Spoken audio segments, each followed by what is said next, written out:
ಸಮಾಜದಲ್ಲಿ ನಾನು ಸುಮಾರು ಒಂದು 35 ವರ್ಷದಿಂದ ನಾನು ಸೇವೆ ಮಾಡ್ತಾ ಇದ್ದೀನಿ. 1992ರಲ್ಲಿ ಸಹ ಕಾರ್ಯದರ್ಶಿ, 2001ರಲ್ಲಿ ಪ್ರಧಾನ ಕಾರ್ಯದರ್ಶಿ, 2009ರಲ್ಲಿ ಕಲಬುರಗಿ ಪ್ರತಿನಿಧಿಯಾಗಿ ಆಯ್ಕೆಯಾಗಿ ಸುಮಾರು 30 ವರ್ಷ ಸೇವೆ ಮಾಡಿದೆ. ಆದ್ರೆ ಇತ್ತಿತ್ತಲಾಗಿ ಏನಪ್ಪ ಅಂದ್ರೆ ಸಮಾಜದಲ್ಲಿ ಎರಡೆರಡು ಬಣ ಹಾಕ್ಬಿಟ್ಟು ಅವರು ಒಂದು ಪ್ರೆಸ್ಟೀಜ್ ಅವರು ಬೆಳೆಯ ರೀತಿಯಲ್ಲಿ ನೋಡಿದಾಗ ಸಮಾಜ ಸೇವೆ ಮಾಡೋರನ್ನ ಪರಿಗಣಿಸ್ತಾ ಇಲ್ಲ. ಅವ್ರಿಗಂದ್ರೆ ಮೂಲಿಗುಪ್ಪ ಹಾಕಿದ್ರೆ ಅದು ಏನಪ್ಪ ಅಂದ್ರೆ ವಿರೋಧೇ ಬೆಳೆ ಎಷ್ಟು ಜನ ಎಲೆ ಮೇಲೆ ಕಾಯಂತ ಇರ್ತಾರೆ. ಎಲ್ಲ ನಮ್ಮಂತವ್ರನ್ನ ಇಲ್ಲಿವರೆಗೆ ನೀವು ಬಂದು ಈ ಗುರುತಿಸಿ ನಮ್ಗೆ ಸನ್ಮಾನ ಮಾಡಿದ್ರಲ್ಲ, ನಿಜವಾಗ್ಲ ಲೋಕೇಶ್ ಜಿ ಬಂಡ್ಯ ನಿಮ್ಮ ಕೊಲಬಂದ್ರ ವೇದಿಕೆ ತಂಡದ ನಿಜವಾಗ್ಲು ಬಹಳ ಖುಷಿ ಆಗುತ್ತೆ.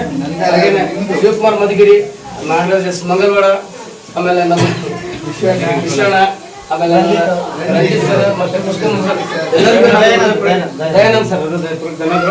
ಯಾವ ರೀತಿ ನಮ್ಗೆ ನೀವು ಕೃತಜ್ಞತೆ ಸಲ್ಲಿಸಿರಂದ್ರ ನಾ ಈ ಸಮಾಜದಲ್ಲಿ ಹುಟ್ಟಿ ಇಷ್ಟೊಂದು ಕುಟುಂಬನ ಪ್ರೀತಿಸಿ, ನನ್ನ ಕುಟುಂಬ ನಾನು ಹೆಣ್ಣು ಮಕ್ಕಳು ಅಷ್ಟು ಪ್ರೀತಿಸ್ತೀನಿ, ಸಮಾಜನ ಅಷ್ಟೇ ಪ್ರೀತಿಸ್ತೀನಿ.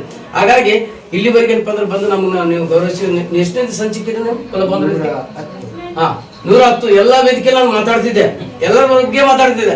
ನನಗೆ ಯಾವಾಗ ಅವಕಾಶ ಸಿಗ್ತದೆ ಅಂತ ನಾನು ಎಲ್ಲಾ ವೇದಿಕೆಯಲ್ಲಿ ಮಾತಾಡ್ತಿದ್ದೆ. ಈ ಅವಕಾಶ ನನಗೆ ಯಾವಾಗ ಸಿಗ್ತದೆ ಅಂತೇಳಿ ಇವತ್ತು ನಾನು ಪುಣ್ಯ ಈ ಒಂದು ಸಮಾಜ ಬಿಟ್ಟು ನಾನು ಈ ಕುಟುಂಬದಲ್ಲಿ ಪ್ರೀತಿಸಿ, ಆಮೇಲೆ ನಮ್ಮ ಶ್ರೀಮತಿ ಅವರು ನನಗೆ ರಾತ್ರಿ 11 ಗಂಟೆ ಆದ್ರೂ ವಾಟ್ಸಪ್ ನಾನು ಏನೋ ಪ್ರತಿಯೊಂದು ಮೆಸೇಜ್ ಮಾಡ್ತಿದ್ರೆ ಅವ್ರು ನನಗೆ ಬಹಳ ಸಹಕಾರ ಕೊಟ್ಟರು.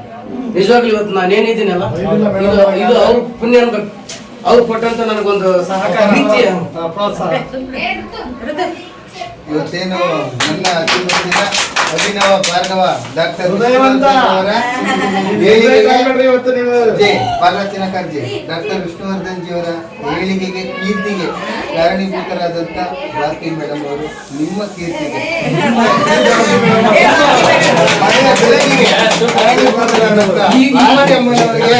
ಕೋಟಿ ಕೋಟಿ ನಮನ. ಈ ಮಾತಿನಲ್ಲಿ ಉತ್ತರ ಅಲ್ಲ. ನಾನು ವಿಷ್ಣುವರ್ಧನ್ ಅಭಿಮಾನಿ. ವಿಷ್ಣುವರ್ಧನ್ ತೀರ್ಕೊಂಡಾಗ ನಾ 2 ದಿವಸ ಊಟ ಮಾಡಿಲ್ಲ. ಮನೆ ಹುಡುಗ ಅವನು ಅಭಿಮಾನಿ ವಿಷ್ಣುವರ್ಧನ್ ಅಭಿಮಾನಿ ಅಂತೇಳಿ ಭಾರತ ಸಿಗ್ತಾರೆ. ಎಲ್ಲಾರ್ಗು ಬಂದ್ಬಿಟ್ಟಿದೆ, ಎಲ್ಲಾರ್ಗು ಬಂದ್ಬಿಟ್ಟಿದೆ ಅಂತ ಒಟ್ಟಿಗೆ ಹೇಳ್ಬೇಕಲ್ಲ.